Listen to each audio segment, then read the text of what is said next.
نحمده ونستعينه ونستغفره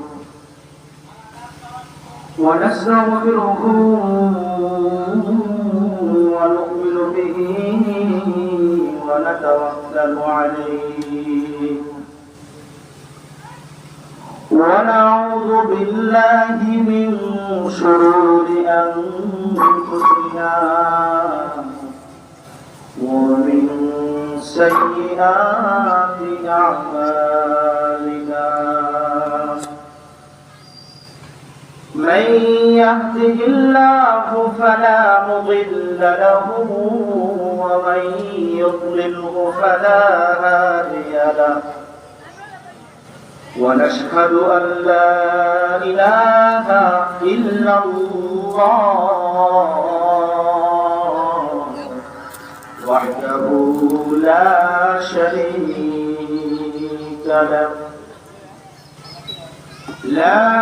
شريك له ولا نظير له ولا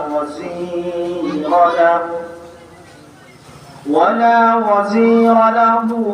ولا مثل له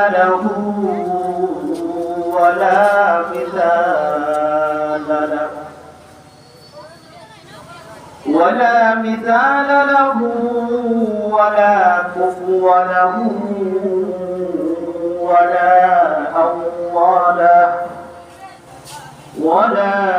أول له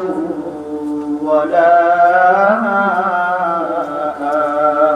آخر له ونشهد أن سيدنا وسندنا وشفيعنا وحبيب مولانا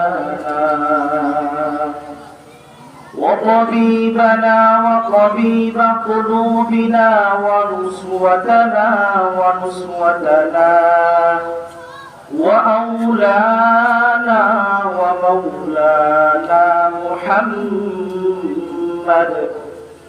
محمدا عبده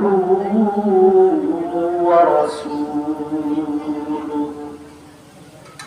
صلى الله تعالى عليه وعلى آله وأصحابه وبارك وسلم تسليما كثيرا أما بعد فأعوذ بالله من الشيطان الرجيم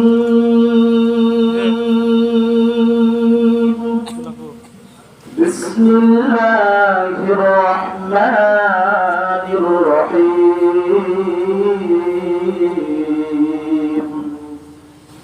ألا إن أولياء الله ألا إن أولياء الله لا خوف عليهم ولا هم يحزنون وقال النبي الأمين الصادق المصدوق صلى الله عليه وعلى آله وسلم من خاف أدلج ومن أدلج دخل في الجنة أو كما قال النبي عليه الصلاة والسلام صدق الله المولانا العظيم وصدق رسوله النبي الأمي الكريم ونحن على ذلك من الشاهدين والشاكرين والحمد لله رب العالمين يا صاحب الجمال ويا سيد البشر بوجهك المنير قد نور القمر بلغ العلا بكماله بلغ العلا بكماله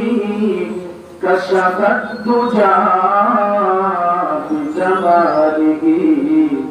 حسنت جميع خصاله صلوا عليه وآله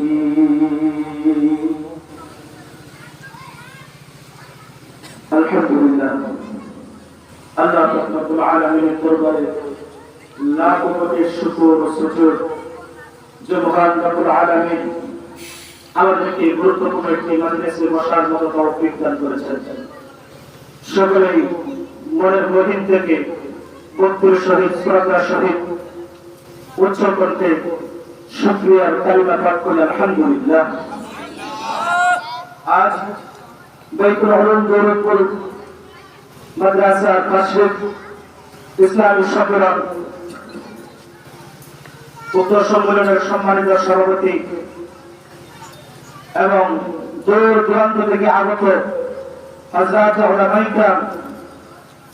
দিগার বেরাদারানের মুসলিম তৌহিদি জনতা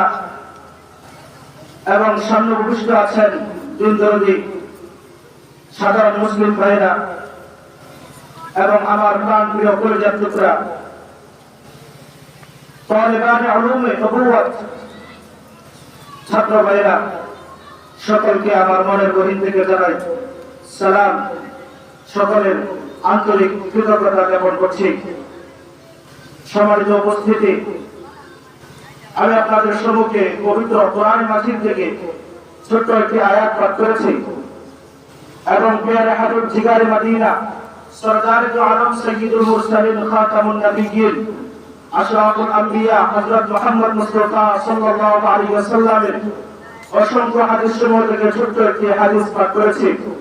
আল্লাহ যদি তৌফিক দান করেন এই আয়াত এবং হাদিসকে সামনে রেখে